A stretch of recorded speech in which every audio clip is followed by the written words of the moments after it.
Pagepedia, the global data system of information. It is with the utmost humility and sincerity that we present to you as a living testament and recollection of history in the making in our generation. We are heroes of our nation. We are heroes of our land. Pagepedia, celebrations of champions. My name is Adedapo, Adelegan. I was born on the 20th of April 1962. I grew up in Lagos. My primary education was at Ladilak Institute in Yaba. I then proceeded to CMS Grammar School, Bariga, Lagos, where I completed my O-levels in 1979. I then went to Ondo State School of Arts and Science to do my A-levels, and then to University of Ilorin, where I studied English. And on completion, I served in Lagos. And during my youth service, I discovered the Lekki Beach and created what was then known as the Lekki Sunsplash, Africa's biggest musical concert between 1988 and 2006. While I was doing the Sunsplash in 1990, I attended an MBA program at the University of Lagos. The Lekki Sunsplash went on for 8 years before, and while it was going on, in his 5th year, I also was led into introducing electronic billboards into Nigeria through a company called Benjamin Black & Co. In the year 2002. That was my 30th birthday. And so, subsequently, in 1999, I created the Made in Nigeria exhibition in the UK in partnership with the federal government through the Nigeria Export Promotion Council and Nigeria Investment Promotion Council. That event was the first event outside of Nigeria that showcased Made in Nigeria products. As a matter of fact, subsequent years, we were in South Africa for 2 years, between 2005 and 2006, with the NIPC at the Stanton Convention Center. And then, having done that for many years, so basically, this is my 29th year of self-employment. And interestingly, someone that never applied for a job, straight from school, led into entrepreneurship, and having spanned the entertainment, the advertising industry, and now very much into developmental projects as the president of Nigerian-British Chamber of Commerce. So that's my story so far. What is your purpose on earth? Well, when you say purpose, I think that's a very large word that is beyond the individual. Because there is, I believe sincerely, not everybody believes, and I do believe that we are all created for a purpose. So the person that's created us for purpose would naturally ensure that whatever we do, that purpose for which we have been created manifest. So for example, I grew up wanting to be a lawyer. As a matter of fact, by going to the university to read English as a first degree was because I wanted to have a good degree in the humanities before reading law. But after English, while waiting to go and start law, fate intervened, isn't it?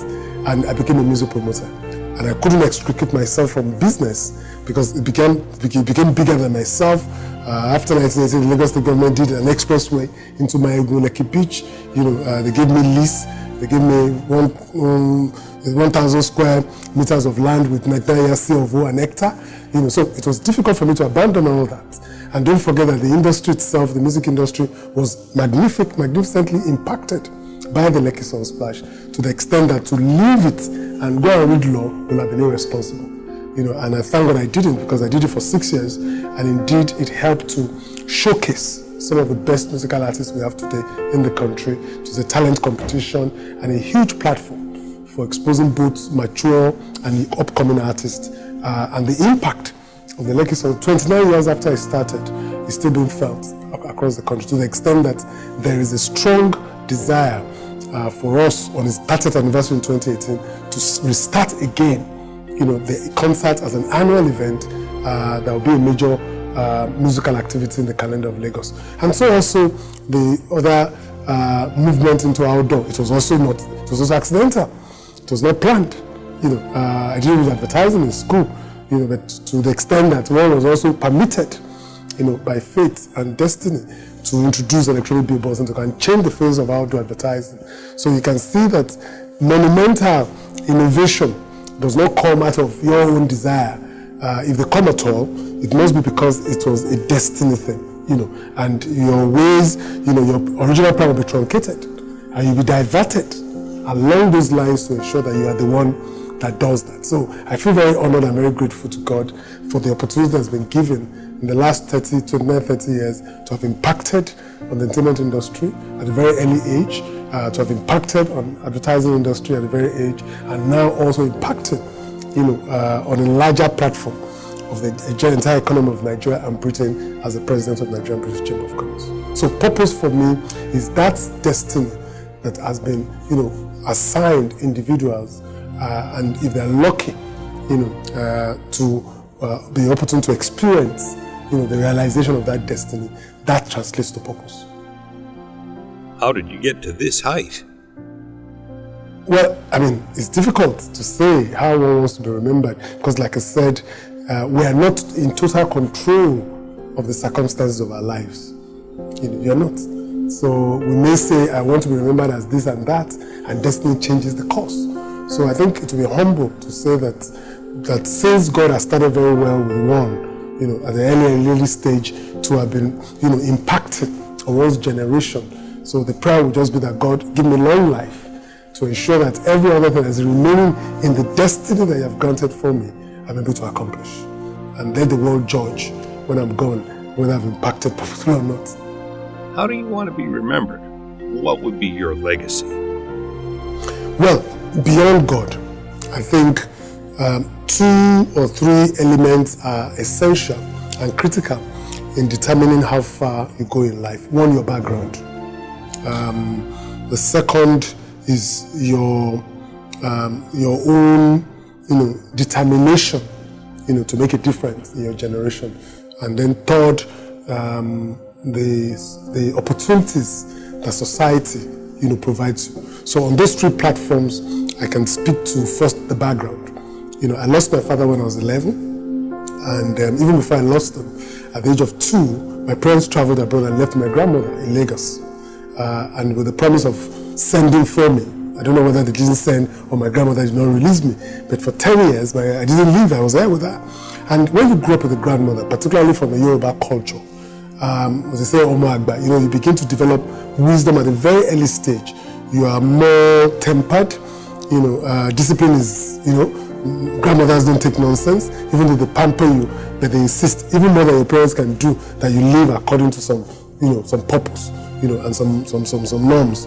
So my grandmother was a first Christian, so the foundation of prayer was already inculcated in one from a very early stage. The word of God was also a daily diet, first in the morning. We prayed in the morning, we prayed at night.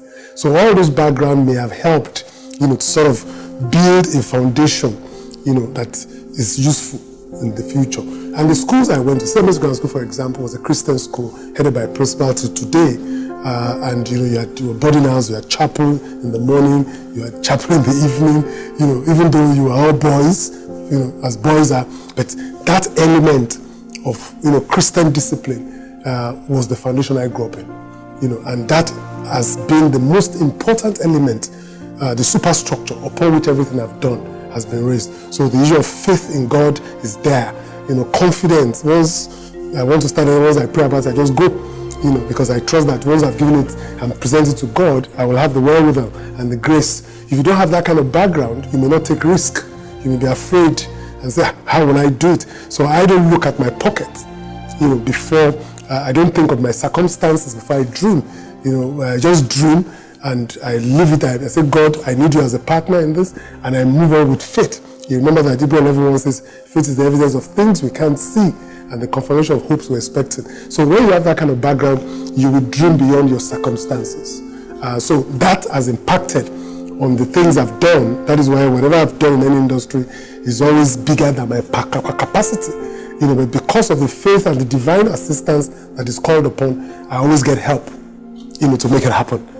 That's number one. The second one, like I said, is personal discipline. When I was very young, incidentally, my Form 2 at St. Grammar School, an old boy of my school came visiting, and as then he's the first president of my chamber, Chief Erilo Ejifajemiroku, one of the richest Nigerians of his time. He was president of West African Chamber of Commerce, and he was the first president of this chamber. He came to visit my school, and for the first time I saw a Nigerian being driven in a Rolls Royce by a white man.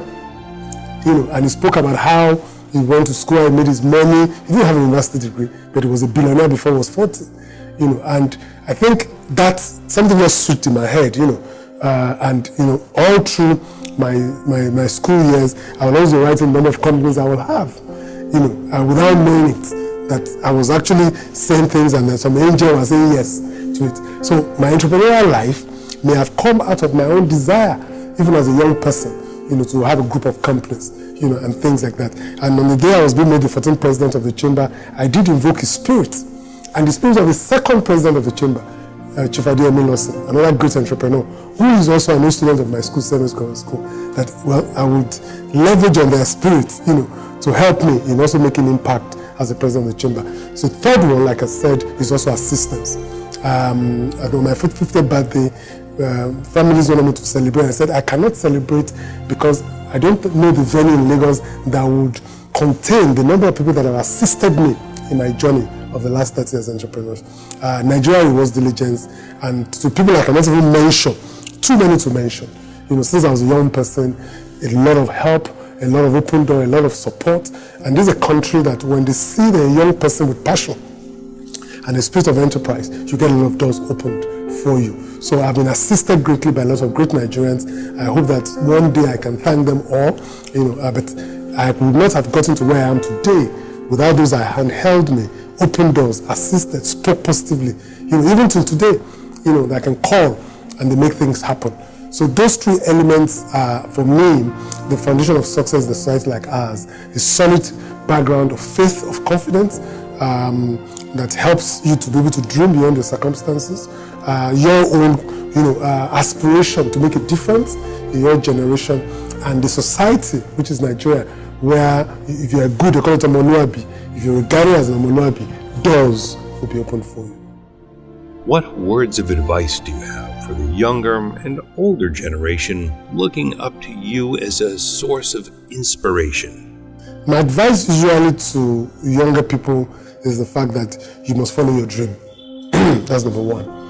Many of us dream, but we are afraid to take the step of faith. We always look at, I need money, I need this, without realizing the fact that ideas are capital, everything else is money. It's not original to me. It's the advert of Deutsche Bank, global advert of Deutsche Bank, I think in the 90s. Ideas is capital, everything else is money. So I can attest to the fact that if the quality of your idea is solid, the necessary funding and capital that you require, in most cases, will be availed unto you. So the first thing is to follow. Number two is to seize the moment. A lot of ideas come to us that have never been done before, and many of us run away from them because there is no precedent. There is no better entry into business than to pioneer. And when you pioneer, you set the rules, and you take advantage of what people follow.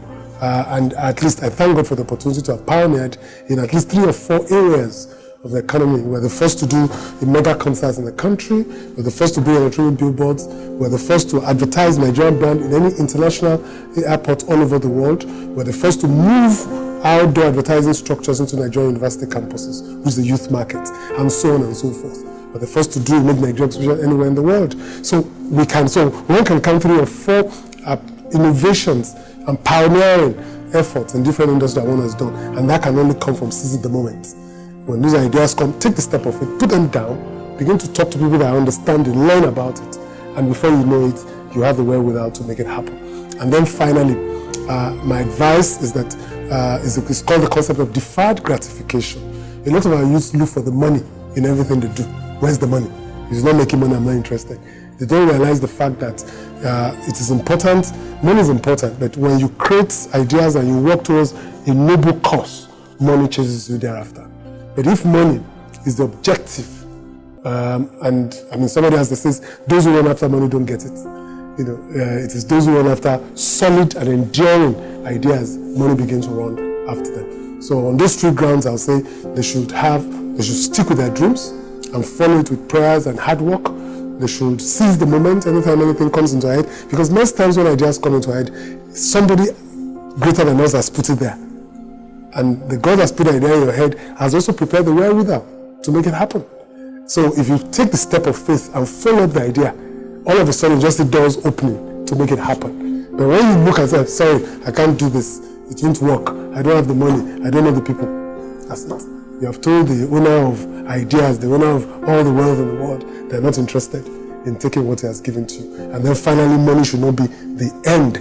It's a means to an end, because, I mean, you have all the money in the world, where are you going to take it to? Anyway, money is just, to give you access to comfort, to impact on other people's lives, and, you're not going to be judged by the number of money you have when you're gone. It's how many lives they have impacted. So those three things will be my counsel to the generation that is coming up. As a challenge, the following people whose lives are worthy of emulation were nominated.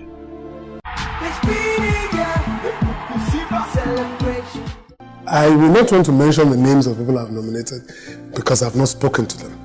I will give you those names, but I think there are even more than 4 people I can offer, who have made impact, very quiet, and if I mention names, you know them. And I'll give you those names so you can go and see them and also talk to them and get their story. Thank you very much. This information is accurate as of the 7th of November 2016 and does not reflect subsequent edits. This recording is distributed under the terms of Pagepedia.com.